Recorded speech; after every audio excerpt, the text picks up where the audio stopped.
My roommate moved in suddenly one day. I was getting ready to shower, and when I opened the door to the bathroom, there she was. It was embarrassing and scary, but I got over it. I made the rules very clear.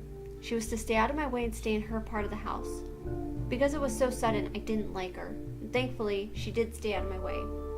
However, she was a very odd girl. Everything she did was in her room. I told her she was free to use the other areas of the house and just to stay out of my space, but she preferred her room. She slept, ate, even worked from her room. I don't even know if she went into the kitchen either. Still, I shrugged it off. I couldn't control her that much. I guess being in her room that much took a toll on her as I watched her get very big over the next few months. Again, I didn't want to dictate her life, so I didn't say anything. She was well-mannered, kept to herself, and even kept her own space clean and helped with pest control, as cockroaches were a huge issue in the apartment. One day, I was walking into the bathroom and nearly wet my pants as I bumped into her. I screamed, "Get out!" She made her way back to the room and I did my business. What was with her? She had rules for me too. I had to keep the bathroom door opened at all times when I showered, as the steam makes her room hot and uncomfortable. I didn't like the idea of her watching me, even if we were both girls. I did as told though, just out of respect. But then it happened. One day, I was heading back to my room from a shower and there she was, right in my face.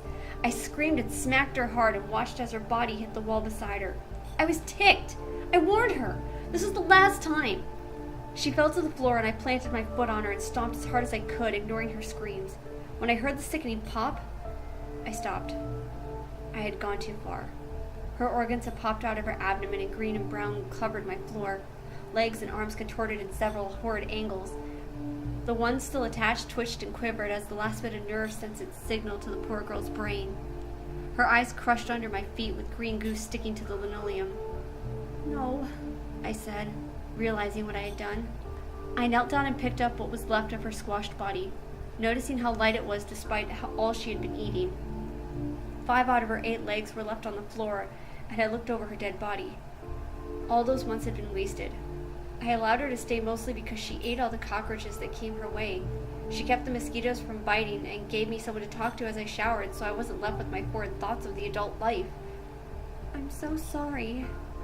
I cried softly and set her body down. I did what any sane person would do. I grabbed a tissue and collected her body in all of its pieces and buried her in the leaves outside. I said a prayer and walked back in.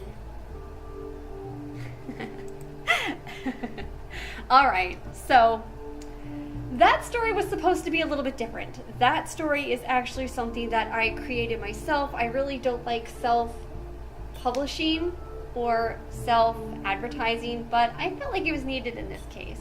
I needed a break from the usual that was going on, and I really didn't have any idea of what I could write, and I wanted to challenge myself with something different. Please, all I ask is do not give any spoilers in the comments below, and I'm putting this in the description because I don't want that air of mystery to be destroyed. So with that said, please remember that the due date for the creepypasta contest is on the 18th of December. Yes, I moved it up because I realized I didn't give you guys enough time. And then the next contest won't be put out until the first week of January. That way you guys have plenty of time to figure out what you want to do.